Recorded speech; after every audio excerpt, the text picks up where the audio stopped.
Alright, so let's look at some of the code that's available for these evolutionary experiments. So my first system, which is in the evolve analyzer directory, was trying to build a 3-input exclusive OR gate.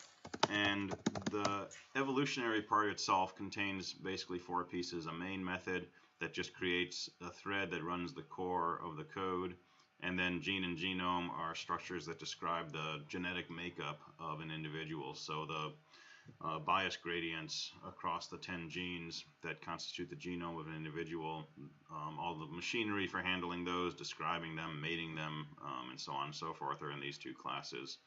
And we just sort of use those as boilerplate code at this point. And then the analyze.java control and core, that's on the analyze side. We'll talk about that in a minute. So if I run my main method, and R and C are run and compile methods, run and compile shortcuts. So if I run my main method, we get our usual display window. We can click in on that and see some details of what's going on. And this is trying to develop a 3-input exclusive OR gate.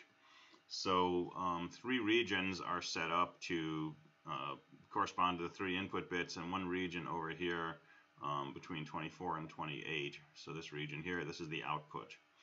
And the system runs for 50 ticks after loading the inputs, and then for the next 25 ticks it monitors the output. And while it's doing this, it's tallying a score. And so what we see here is a generation number, an individual number, and a pair of scores. The second score is bogus.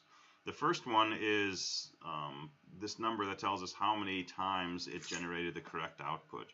And if you do the math, 12,800 is a perfect score. 6,400 is half of that. That's what you get if a circuit just always puts out 0 or 1. So less than that, it's doing worse than a dead circuit.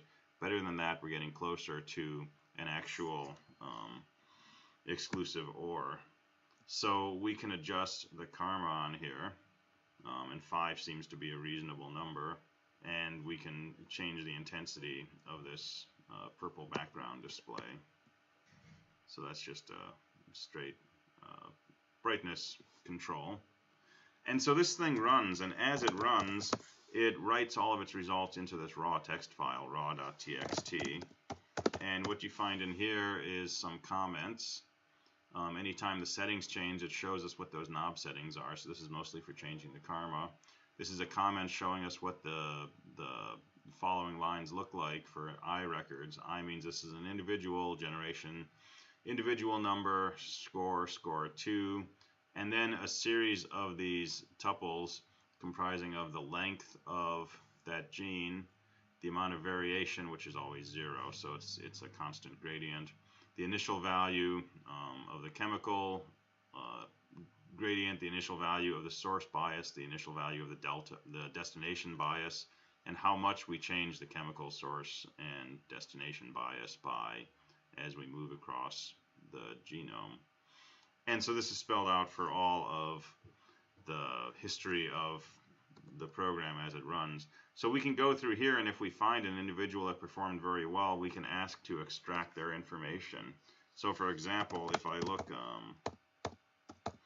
inside this file raw3, which was a previous run, we find here that in generation 125, individual 40 had a score that was perfect.